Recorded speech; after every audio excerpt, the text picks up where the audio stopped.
आपने कभी सोचा है कि दुनिया के सबसे बड़े ट्रेडर्स की सोच कैसी होती है? वो कौन से सिद्धांत और रणनीतियां हैं जो उन्हें लाखों करोड़ों डॉलर कमाने में मदद करती हैं, जबकि अधिकतर लोग मार्केट में अपना पैसा गंवा देते हैं? कुछ खास लोग ऐसे भी हैं जो बार बार साल दर साल बाजार से मुनाफा निकालते रहते हैं। क्या यह सिर्फ किस्मत का खेल है या इसके पीछे कोई विज्ञान छिपा है? आज हम बात करेंगे जैक डी श्वेगर की किताब मार्केट विजर्ड्स की, जो ट्रेडिंग की दुनिया में एक क्लासिक मानी जाती है। यह किताब सिर्फ एक किताब नहीं, बल्कि दुनिया के सबसे सफल ट्रेडर्स के अनुभवों और रहस्यों का खजाना है।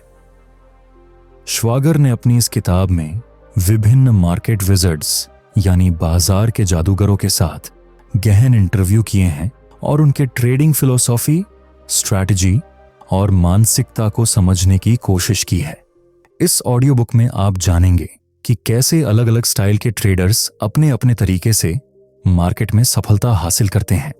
साथ ही आप यह भी समझेंगे कि सफल ट्रेडिंग के पीछे सिर्फ तकनीकी ज्ञान ही नहीं, बल्कि मनोविज्ञान और आत्म अनुशासन का भी बड़ा हाथ होता है। तो चलिए शुरू करते हैं इस रोमांचक सफर को, जहां हम मार्केट के इन जादूगरों से मिलेंगे और उनके सूत्रों को जानेंगे जो आपकी ट्रेडिंग को भी नई ऊंचाइयों पर ले जा सकते हैं।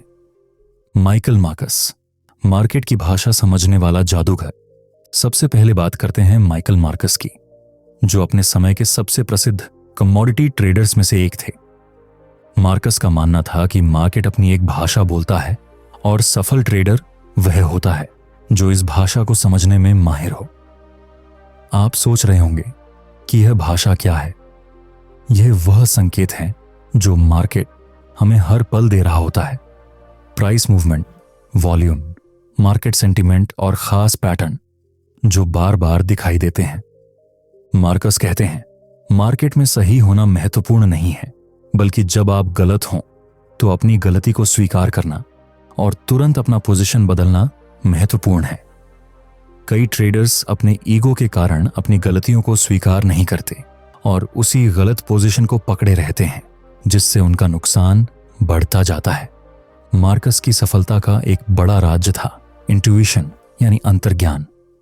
वे अपने अनुभव से मार्केट के मूड को पहचान लेते थे, लेकिन इंट्यूशन कोई जादू नहीं है, यह अनुभव से आता है। वे बताते हैं कि जब आप सालों तक मार्केट को देखते रहते हैं तो आपका दिमाग अनजाने में ही पैटर्न पहचानने लगता है। यह बिल्कुल वैसे ही है जैसे जब आप किसी इंसान को अच्छे से जानते हैं तो उसके चेहरे के हल्के से इशारे से भी समझ जाते हैं कि वह क्या सोच रहा है। वे कहते हैं, जब भी मैं अपने इंट्यूशन के खिलाफ ट्रेड करता हूं, मैं हमेशा नुकसान उठाता हूं। यहां पर एक महत्वपूर्ण पॉइंट यह है कि इंट्यूशन विकसित करने के लिए पहले आपको बेसिक्स पर मजबूत होना जरूरी है। आपको मार्केट के नियमों, चार्ट पैटर्न्स और फंडामेंटल्स की गहरी समझ होनी चाहिए। इसके बाद ही आपका अंतर्ज्ञान विकसित होगा। मार्कस के अनुसार एक और महत्वपूर्ण सूत्र है पेशेंस यानी धैर्य। वे कहते हैं, मैं हमेशा मार्केट के मूव का इंतजार करता हूं, फिर उसके साथ चलता हूं, उसके खिलाफ नहीं जाता। बहुत से ट्रेडर्स मार्केट को कंट्रोल करने की कोशिश करते हैं, लेकिन मार्कस का कहना था कि मार्केट की चाल को समझना और उसी के अनुसार अपनी स्ट्रैटेजी बनाना सफलता का मंत्र है। एक दिलचस्प बात यह है कि मार्कस किसी भी ट्रेड में एंट्री लेने से पहले खुद से 3 सवाल पूछते थे। क्या मार्केट में कोई खास ट्रेंड दिख रहा है? क्या मेरा ट्रेड इस ट्रेंड के अनुकूल है? क्या मेरा एंट्री टाइमिंग सही है? अगर इन तीनों सवालों का जवाब हां में था, तभी वे ट्रेड में एंट्री लेते थे। यह सिंपल लेकिन पावरफुल अप्रोच उन्हें गलत ट्रेड से बचाता था। ब्रूस कोवनर, रिस्क मैनेजमेंट का मास्टर।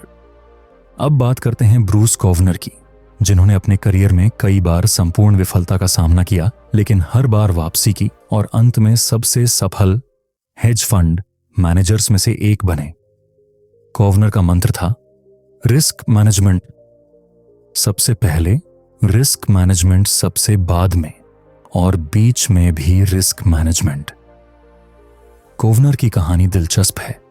उन्होंने अपने करियर की शुरुआत में एक बड़ा नुकसान उठाया जिसमें उनका पूरा अकाउंट साफ हो गया। यह उनके लिए एक बड़ा सबक था। वे कहते हैं, अगर आप मार्केट में जीवित रहना चाहते हैं तो आपको हमेशा नुकसान की संभावना के लिए तैयार रहना होगा। इस अनुभव के बाद कोवनर ने अपना पूरा ट्रेडिंग अप्रोच बदल दिया। उन्होंने एक कड़ा नियम बनाया कि वे कभी भी अपने पोर्टफोलियो का 2% से ज्यादा एक ट्रेड में रिस्क नहीं करेंगे। इस नियम ने उन्हें भविष्य में कई बड़े नुकसानों से बचाया। कोवनर का कहना था, सफल ट्रेडिंग के लिए जरूरी नहीं है कि आप हर बार सही हों।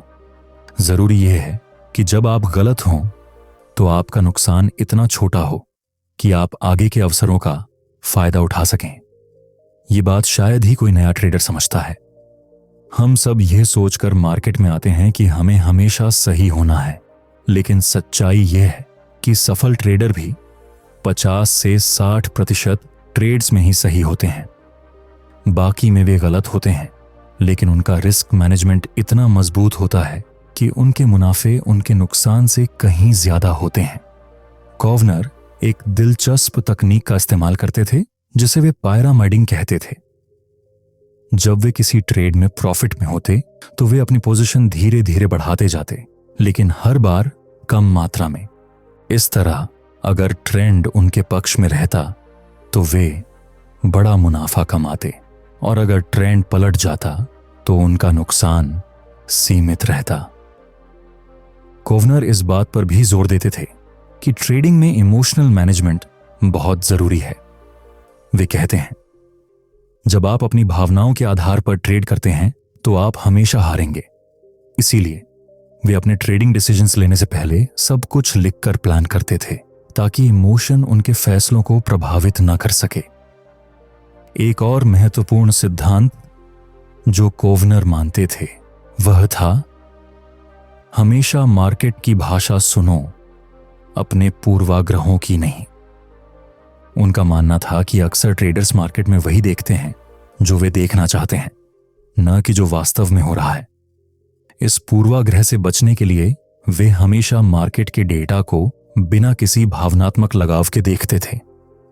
एड सेकोटा, मनोविज्ञान का मास्टर ट्रेडर। तीसरे विजर्ड जिनके बारे में हम बात करेंगे वे हैं एड सेकोटा, एक रहस्यमय व्यक्तित्व जिन्हें ट्रेंड फॉलोइंग का पायोनियर माना जाता है। सेकोटा ने अपने करियर में कई 100% का रिटर्न हासिल किया और उनके शिष्यों में कई प्रसिद्ध ट्रेडर्स शामिल हैं। सेकोटा का मुख्य मंत्र था, ट्रेंड इज योर फ्रेंड। उनका मानना था कि ट्रेडिंग के लिए सबसे महत्वपूर्ण है ट्रेंड की दिशा में चलना, न कि उसके विपरीत। वे कहते हैं, मैं ट्रेंड फॉलो करता हूं क्योंकि ट्रेंड साल, महीने, हफ्ते, दिन और घंटे में मौजूद रहता है। जो लोग ट्रेंड को फॉलो नहीं करते वे अक्सर ब्रोक हो जाते हैं। लेकिन सेकोटा की सबसे बड़ी खासियत थी उनकी मनोवैज्ञानिक समझ। वे मानते थे कि ट्रेडिंग 80% मनोविज्ञान और 20% मेथोडोलॉजी है। उनका प्रसिद्ध कथन है, हर कोई वही पाता है जो वह चाहता है। कुछ लोग जीतना चाहते हैं और वे जीतते हैं। कुछ लोग हारना चाहते हैं और वे हारते हैं। कुछ लोग हारते जीतते रहना चाहते हैं और वे हारते जीतते रहते हैं। यह बात पहली नजर में अजीब लग सकती है, कौन हारना चाहेगा? लेकिन सेकोटा का मतलब था कि हमारे अवचेतन मन में जो विश्वास और धारणाएं होती हैं वे हमारे व्यवहार को निर्धारित करती हैं। अगर कोई व्यक्ति गहराई से यह मानता है कि वह सफल नहीं हो सकता तो वह अनजाने में ही ऐसे फैसले लेगा जो उसे विफलता की ओर ले जाएंगे। सेकोटा अपने शिष्यों को सिखाते थे कि ट्रेडिंग में सफलता पाने के लिए सबसे पहले अपने मानसिक ब्लॉक्स को दूर करना जरूरी है। उनका मानना था कि अधिकतर ट्रेडर्स इसलिए फेल होते हैं क्योंकि उनके मन में पैसे, सफलता और रिस्क के बारे में नकारात्मक धारणाएं होती हैं। उन्होंने एक तकनीक विकसित की जिसे फीलिंग रिलीज कहा जाता था। इसमें ट्रेडर्स को अपनी नकारात्मक भावनाओं, डर, लालच अपराध बोध को पहचानने और फिर उन्हें जाने देने की प्रक्रिया सिखाई जाती थी। सेकोटा कहते थे, जब तक आप अपनी भावनाओं को स्वीकार नहीं करते और उन्हें जाने नहीं देते, वे आपके ट्रेडिंग को प्रभावित करती रहेंगी। सेकोटा का एक और महत्वपूर्ण सिद्धांत था, ट्रेडिंग में खुद के साथ ईमानदार रहो। उनका मानना था कि अधिकतर ट्रेडर्स खुद से झूठ बोलते हैं। वे कहते हैं, ट्रेडर्स अक्सर सोचते हैं कि वे प्रॉफिट के लिए ट्रेड करते हैं, जबकि वास्तव में वे एक्साइटमेंट के लिए ट्रेड करते हैं। सेकोटा का सुझाव था कि हर ट्रेडर को अपनी असली मोटिवेशन को समझना चाहिए। एक और दिलचस्प बात जो सेकोटा ने कही वह थी, हमारा मन हमेशा कंफर्ट जोन में रहना चाहता है, लेकिन मार्केट में सफलता पाने के लिए कभी कभी अपने कंफर्ट जोन से बाहर निकलना जरूरी है। उनका मानना था कि अगर कोई ट्रेडर अपने रिस्क लेने की क्षमता को बढ़ाना चाहता है तो उसे धीरे धीरे अपनी सीमाओं को पुश करना होगा, लेकिन एकदम से नहीं। लैरी हाइट, ट्रेडिंग की सिंपल फिलॉसफी। चौथे विज़र्ड हैं लैरी हाइट, जिन्हें कमोडिटीज ट्रेडिंग का किंग कहा जाता है। हाइट ने अपने करियर में 80% से ज्यादा सालों में पॉजिटिव रिटर्न दिया, जो एक अद्भुत उपलब्धि है। हाइट की ट्रेडिंग फिलॉसफी बेहद सिंपल थी, बड़े ट्रेंड्स को पकड़ो और छोटे मूवमेंट्स को इग्नोर करो। वे कहते थे, मार्केट में सबसे ज्यादा पैसा बड़े ट्रेंड से बनता है और ये ट्रेंड्स साल में 2-3 बार ही आते हैं। आपका काम है धैर्य से इंतजार करना और जब ट्रेंड शुरू हो तो उस पर बड़ा दांव लगाना। हाइट ने एक दिलचस्प स्ट्रैटेजी विकसित की थी जिसे वे पायरामाइडिंग कहते थे। इसमें वे शुरू में छोटा पोजीशन लेते और जैसे जैसे ट्रेंड मजबूत होता वैसे वैसे अपने पोजीशन को बढ़ाते जाते। इस तरह अगर ट्रेंड गलत दिशा में जाता तो उनका नुकसान कम होता और अगर ट्रेंड सही दिशा में जाता तो उनका मुनाफा बहुत ज्यादा होता। हाइट का एक और महत्वपूर्ण सिद्धांत था, अगर आप डाउनसाइड को कंट्रोल कर लें तो अपसाइड अपने आप सही हो जाएगा। उनका मानना था कि ट्रेडिंग का मुख्य काम नुकसान से बचना है, न कि बड़े मुनाफे के पीछे भागना। हाइट के लिए ट्रेडिंग एक गेम था, लेकिन वे इसे बेहद गंभीरता से लेते थे। वे कहते थे, ट्रेडिंग एक ऐसा गेम है जिसमें आप न सिर्फ अपने विरोधी को हरा रहे होते हैं बल्कि खुद को भी। उनका मानना था कि अपने इमोशंस को कंट्रोल करना ही ट्रेडिंग का असली चैलेंज है। हाइट सुबह बहुत जल्दी उठकर मार्केट का अध्ययन करते थे। वे कहते थे, जब बाकी दुनिया सो रही होती है मैं अपना होमवर्क कर रहा होता हूं। यह डिसिप्लिन उन्हें मार्केट की गहरी समझ देता था, जिससे वे बेहतर ट्रेडिंग डिसीजंस ले पाते थे। एक दिलचस्प बात यह है कि हाइट ट्रेडिंग के लिए कंप्यूटर मॉडल्स का इस्तेमाल करते थे, लेकिन वे कभी भी अपने सिस्टम को 100% ऑटोमेटिक नहीं बनाते थे। वे कहते थे, कंप्यूटर आपको डेटा दे सकता है, ट्रेंड्स दिखा सकता है, लेकिन फाइनल डिसीजन आपको ही लेना होता है। उनका मानना था कि ह्यूमन इंट्यूशन और एक्सपीरियंस की जगह कोई मशीन नहीं ले सकती। हाइट अपने ट्रेडिंग से हुए मुनाफे का एक बड़ा हिस्सा चैरिटी में दान करते थे। वे कहते थे, पैसा कमाना महत्वपूर्ण है, लेकिन उससे ज्यादा महत्वपूर्ण है कि आप उसका क्या करते हैं। यह उनकी विनम्रता और बड़ी सोच को दिखाता है। पॉल ट्यूडर जोन्स, मार्केट के नाड़ी को समझने वाला ट्रेडर। 5वें विज़र्ड हैं पॉल ट्यूडर जोन्स, जिन्हें शॉर्ट टर्म ट्रेडिंग का मास्टर माना जाता था। जोन्स 1993 के स्टॉक मार्केट क्रैश के दौरान प्रसिद्ध हुए, जब उन्होंने उस गिरावट का अनुमान लगाकर भारी मुनाफा कमाया था। जोन्स का मानना था कि मार्केट में सबसे जरूरी है मार्केट के मूड को पहचानना। वे कहते थे, मार्केट हमेशा एक कहानी बता रहा होता है, आपका काम है उस कहानी को समझना। इसके लिए वे मार्केट के टेक्निकल इंडिकेटर्स के साथ साथ इकोनॉमिक डेटा, पॉलिटिकल इवेंट्स और मार्केट सेंटीमेंट का भी गहराई से अध्ययन करते थे। जोन्स का एक महत्वपूर्ण सिद्धांत था, कभी भी बड़ा नुकसान मत उठाओ। उनका मशहूर कथन है, आप एक दिन में 5% खो दें तो आपको 10% कमाने होंगे वापस आने के लिए, लेकिन अगर आप 50% खो दें तो आपको 100% कमाना होगा। इसीलिए वे हर ट्रेड के लिए एक कड़ा स्टॉप लॉस लगाते थे और उसे कभी नहीं हटाते थे। जोन्स एक अनूठी तकनीक का इस्तेमाल करते थे जिसे वे कॉन्ट्रेरियन अप्रोच कहते थे। वे मानते थे कि जब सभी लोग एक ही दिशा में सोच रहे हों तो अक्सर मार्केट उसके विपरीत मूव करता है। वे कहते थे, जब हर कोई अखबारों में पढ़ रहा हो कि मार्केट ऊपर जाएगा तो मैं सावधान हो जाता हूं और शॉर्ट पोजीशन लेने के बारे में सोचने लगता हूं। जोन्स के लिए ट्रेडिंग एक इमोशनल रोलर कोस्टर था, लेकिन वे इसे मैनेज करना जानते थे। वे कहते थे, हर ट्रेडर को अपने इमोशंस को कंट्रोल करना सीखना चाहिए। मैंने अपने करियर में सबसे बड़ी गलतियां तब की हैं जब मैं इमोशनल था। इसीलिए वे हर ट्रेड से पहले लिखित प्लान बनाते थे ताकि इमोशंस उनके डिसीजन को प्रभावित न करें। एक दिलचस्प बात यह है कि जोन्स हर दिन मेडिटेशन करते थे जिससे उन्हें मार्केट के दबाव से निपटने में मदद मिलती थी।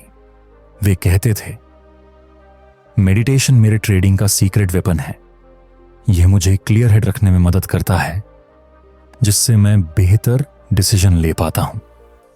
जोन्स यह भी मानते थे कि एक अच्छे ट्रेडर के लिए हमेशा लर्निंग मोड में रहना जरूरी है। वे कहते थे, मार्केट हर दिन कुछ नया सिखाता है।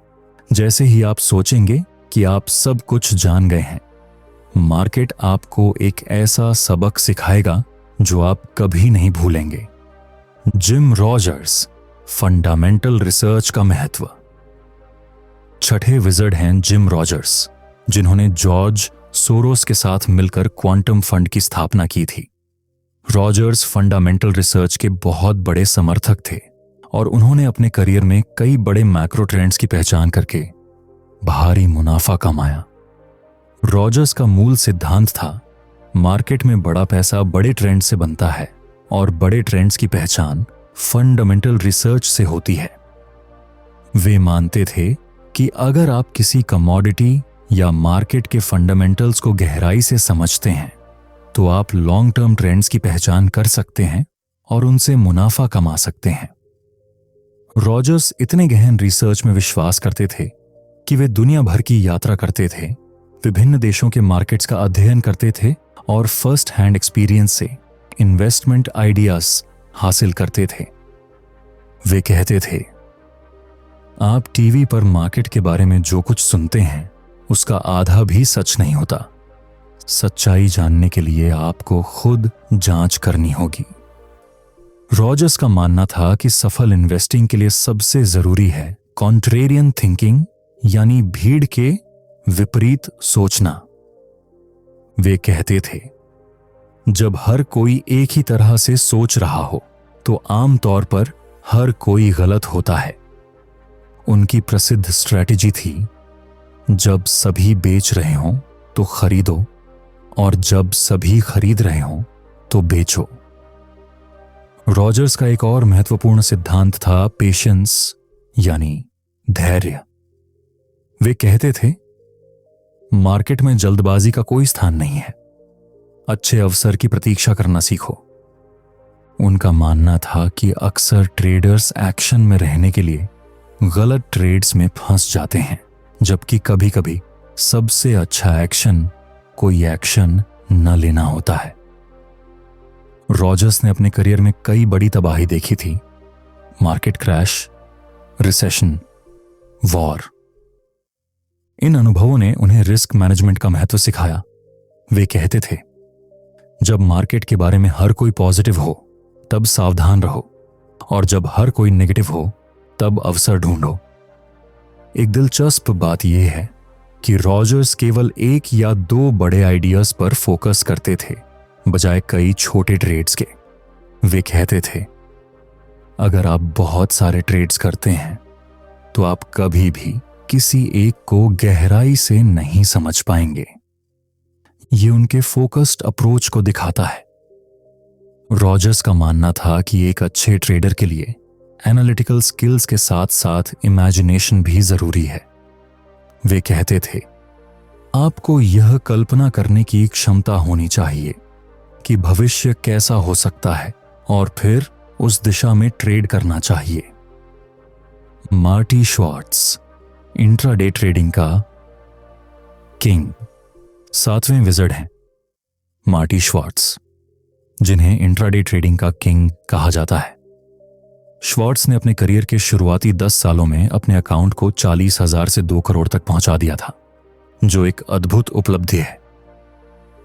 श्वार्ट्ज का मूल मंत्र था, मार्केट 24 घंटे चलता है, लेकिन आप 24 घंटे नहीं ट्रेड कर सकते।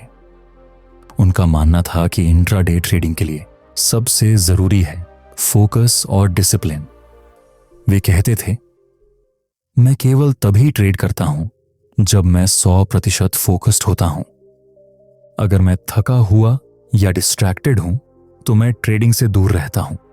श्वार्ट्ज मार्केट के प्राइस एक्शन को बहुत बारीकी से स्टडी करते थे। वे कहते थे, प्राइस एक्शन मार्केट का सबसे सच्चा इंडिकेटर है। जब आप प्राइस एक्शन को समझ जाते हैं तो आपको किसी अन्य इंडिकेटर की जरूरत नहीं पड़ती। वे हर दिन मार्केट ओपन होने से पहले कई घंटे चार्ट्स का अध्ययन करते थे। श्वार्ट्ज की एक खास तकनीक थी जिसे वे ओपनिंग रेंज ब्रेकआउट कहते थे। वे मार्केट के ओपनिंग के पहले 30 मिनट के हाई और लो को नोट करते थे और फिर जब प्राइस इस रेंज से बाहर निकलता तो वे उसी दिशा में ट्रेड लेते थे।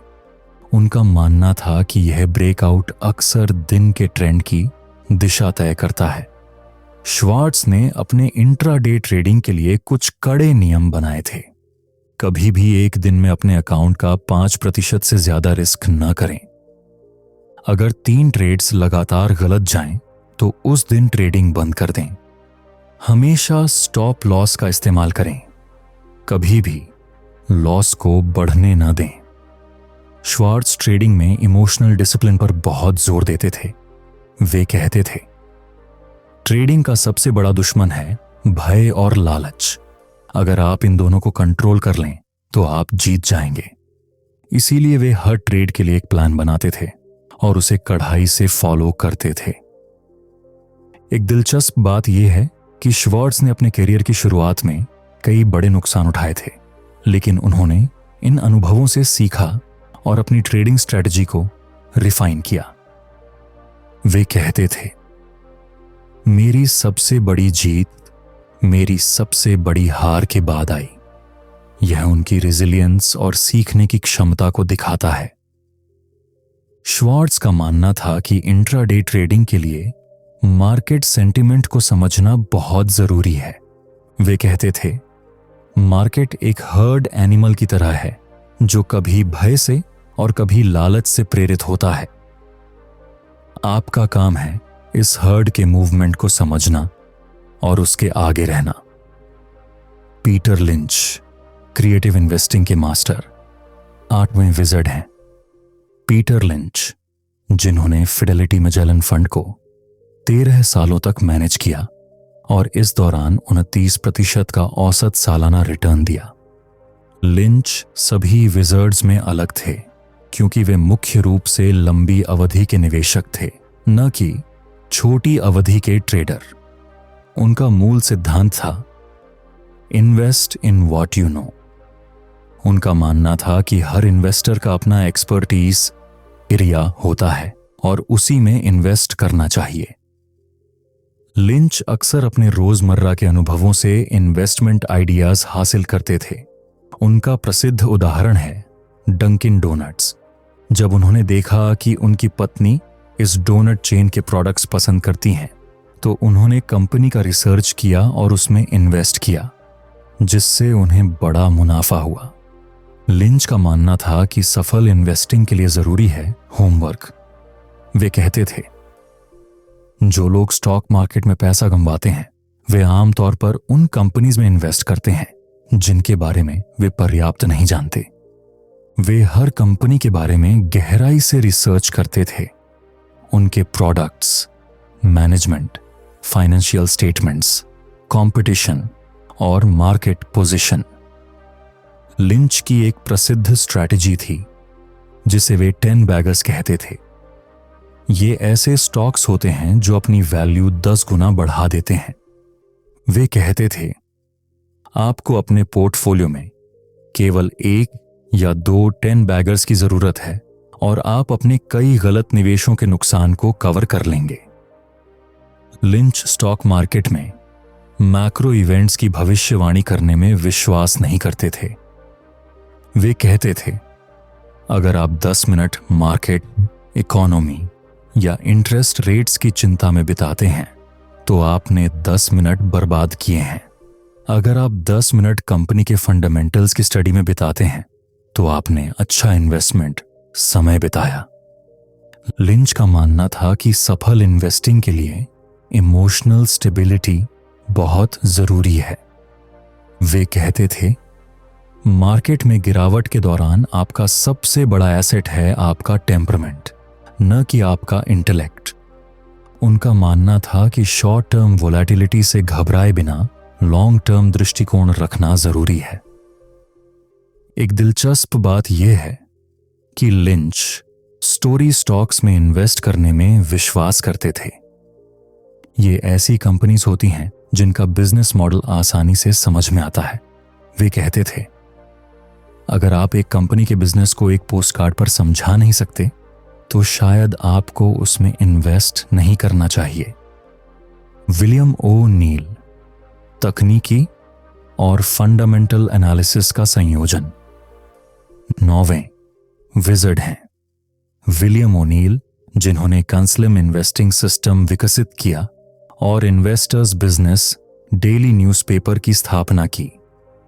ओनील का मूल सिद्धांत था, सफल स्टॉक इन्वेस्टिंग के लिए तकनीकी और फंडामेंटल एनालिसिस दोनों जरूरी हैं।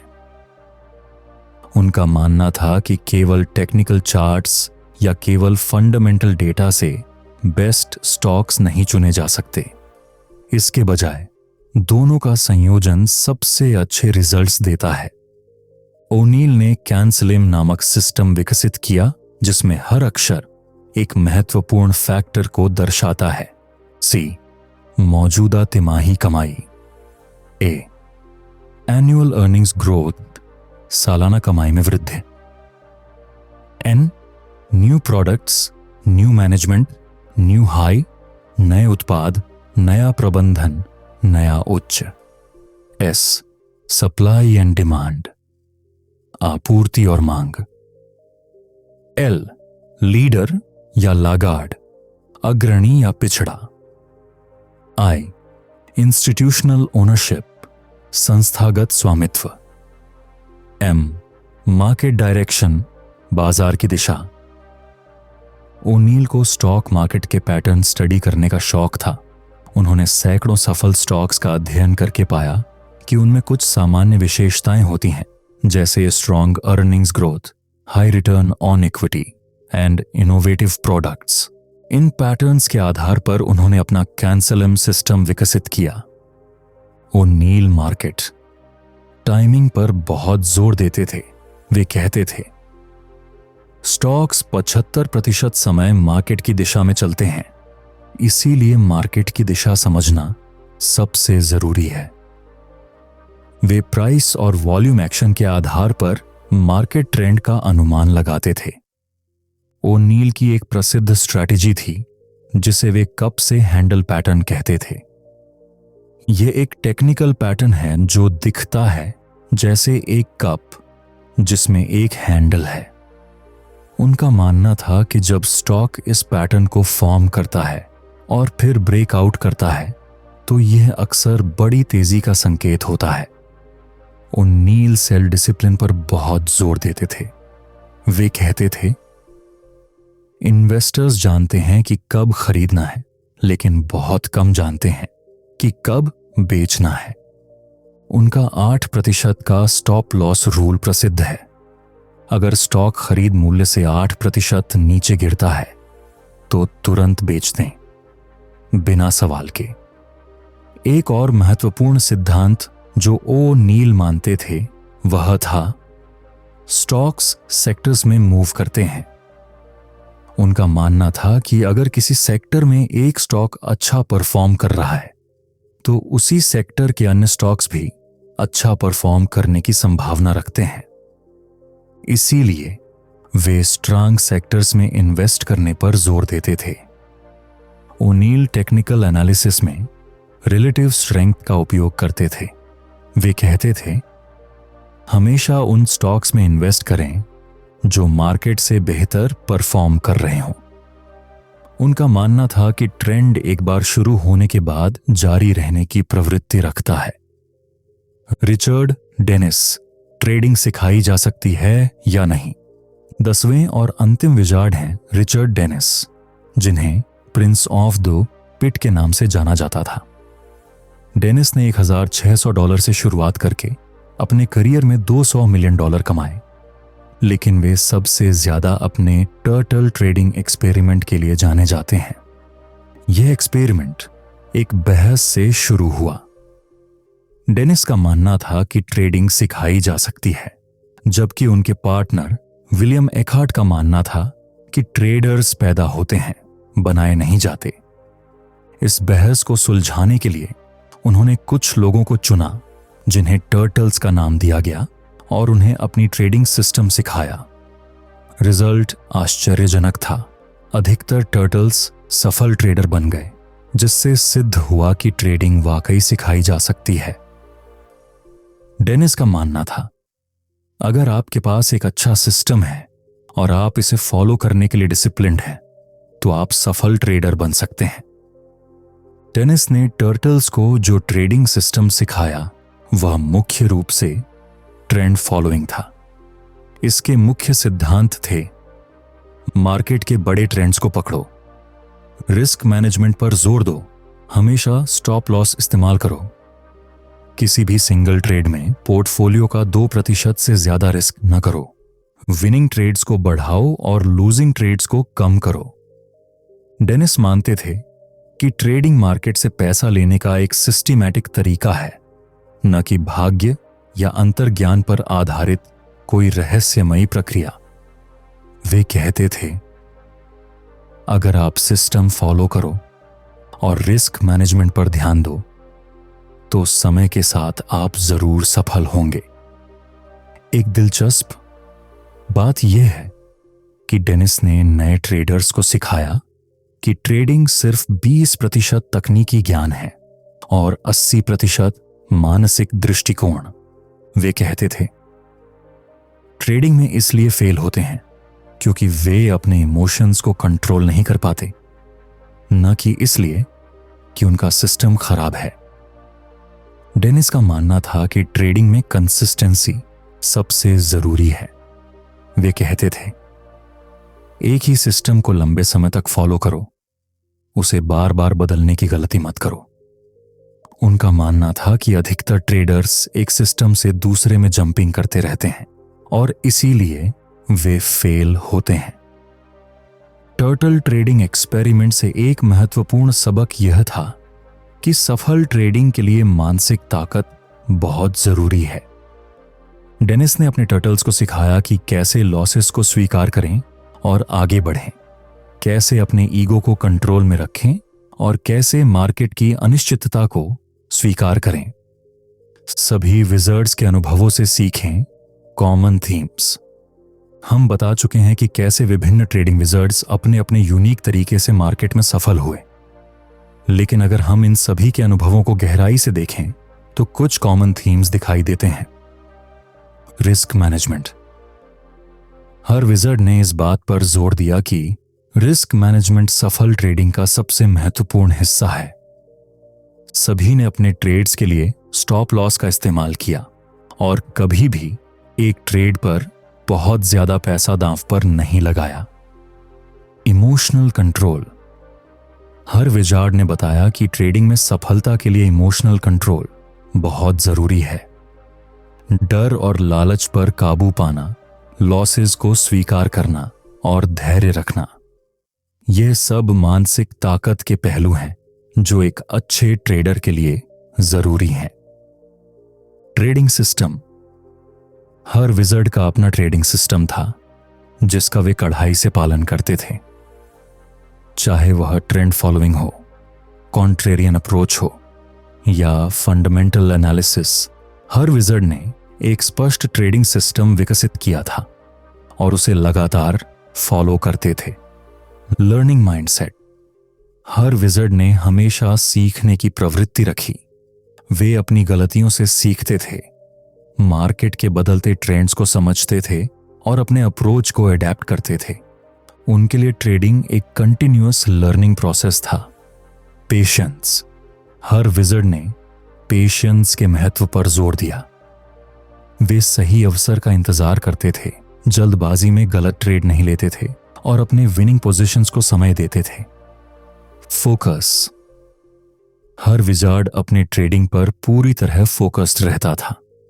वे डिस्ट्रैक्शन से बचते थे, मार्केट को गहराई से स्टडी करते थे और अपने एरिया ऑफ एक्सपर्टाइज में ही ट्रेड करते थे। अडेप्टेबिलिटी। हर विजर्ड मार्केट की बदलते कंडीशंस के साथ अडेप्ट करने की क्षमता रखता था। वे कभी भी एक ही स्ट्रैटेजी पर अटके नहीं रहते थे, बल्कि मार्केट के मूड के अनुसार अपनी स्ट्रैटेजी बदलते रहते थे। Lessons for all traders. बाजार के जादूगर बनने की राह।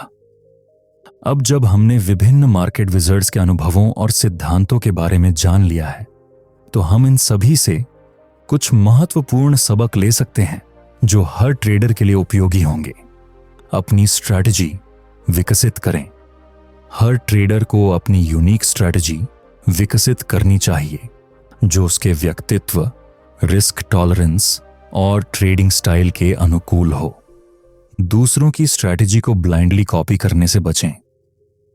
अपने एक्सपीरियंस से सीखें और धीरे धीरे अपनी स्ट्रैटेजी को रिफाइन करें। मार्केट की भाषा समझें। मार्केट हर समय हमसे बात कर रहा होता है। Price movements, volume, trends, support और रेजिस्टेंस लेवल्स के माध्यम से। इस भाषा को समझने के लिए लगातार चार्ट्स का अध्ययन करें, पैटर्न्स को पहचानें और मार्केट के मूड को समझें। रिस्क मैनेजमेंट को प्राथमिकता दें। ट्रेडिंग में जीतने का मतलब होता है नुकसान से बचना। हर ट्रेड के लिए स्टॉप लॉस लगाएं, अपने अकाउंट का एक छोटा प्रतिशत ही एक ट्रेड में रिस्क करें और विनिंग रेशियो को अपने फेवर में रखें। याद रखें, रिस्क मैनेजमेंट ही ट्रेडिंग की नींव है। इमोशनल इंटेलिजेंस विकसित करें। ट्रेडिंग एक इमोशनल खेल है। अपने डर, लालच, उत्साह और निराशा को पहचानना और उन्हें कंट्रोल करना सीखें। मेडिटेशन, जर्नलिंग या प्रोफेशनल सपोर्ट जैसे टूल्स का इस्तेमाल करें ताकि आप इमोशनली बैलेंस्ड रह सकें। एक लॉन्ग टर्म विजन रखें। ट्रेडिंग एक स्प्रिंट नहीं, मैराथन है। शॉर्ट टर्म रिजल्ट्स पर फोकस करने के बजाय अपने स्किल्स को लगातार इंप्रूव करने और लॉन्ग टर्म में कंसिस्टेंटली प्रॉफिट कमाने पर ध्यान दें। छोटे नुकसानों से विचलित न हों और बड़ी तस्वीर पर फोकस रखें। लगातार सीखते रहें। मार्केट लगातार बदलता रहता है और आपको भी अपडेटेड रहना होगा। नई स्ट्रेटजीज, टूल्स और मार्केट डायनामिक्स के बारे में पढ़ें। अपने ट्रेड्स का विश्लेषण करें और अपनी गलतियों से सीखें। याद रखें, बेस्ट ट्रेडर्स भी लाइफ लॉन्ग स्टूडेंट्स होते हैं। पेशेंस प्रैक्टिस करें। मार्केट में हमेशा मौके आते रहते हैं। सही अवसर का इंतजार करना सीखें और जल्दबाजी में गलत ट्रेड लेने से बचें।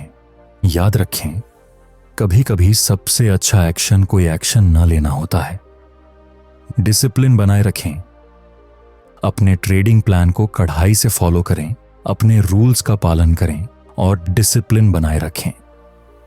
याद रखें, एक मामूली प्लान जिसका आप कंसिस्टेंटली फॉलो करते हैं एक बेहतरीन प्लान से ज्यादा प्रभावी होता है जिसका आप पालन नहीं करते। कॉन्फिडेंस बिल्ड करें। ट्रेडिंग में सफलता के लिए कॉन्फिडेंस जरूरी है। स्मॉल विंस के साथ शुरू करें, अपने स्किल्स में विश्वास बढ़ाएं और धीरे धीरे अपने कॉन्फिडेंस को बिल्ड करें। याद रखें, कॉन्फिडेंस ओवर कॉन्फिडेंस में बदलने ना पाए। एक सपोर्टिव कम्युनिटी खोजें।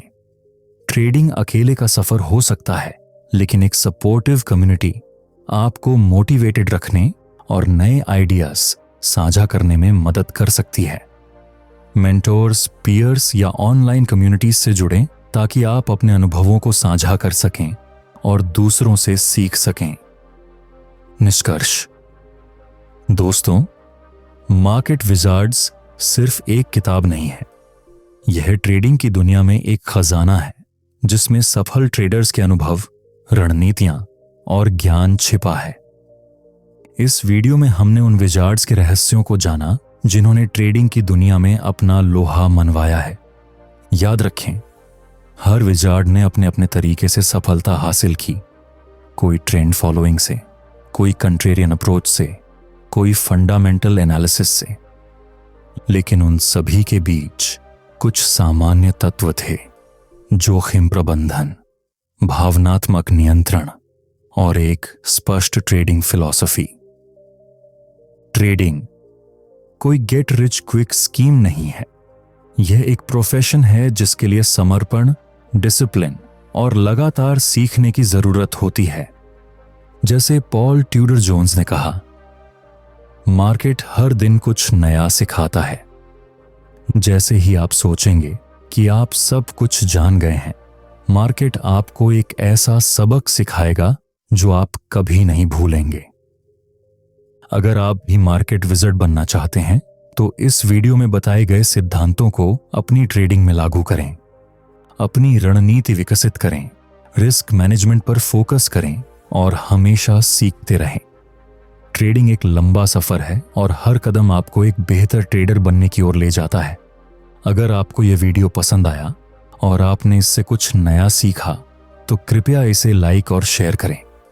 और हाँ, इस चैनल को सब्सक्राइब करना ना भूलें ताकि आप ऐसे ही ट्रेडिंग ऑडियो बुक्स मिस ना करें। कमेंट सेक्शन में बताएं कि आपको किस विज़र्ड की स्ट्रैटेजी सबसे ज्यादा इंप्रेसिव लगी और क्यों। यह था मार्केट विजार्ड्स का सारांश। अगली बार मिलेंगे एक और रोचक किताब के साथ। तब तक के लिए खुश रहें, सीखते रहें और सफल ट्रेडिंग करते रहें। धन्यवाद।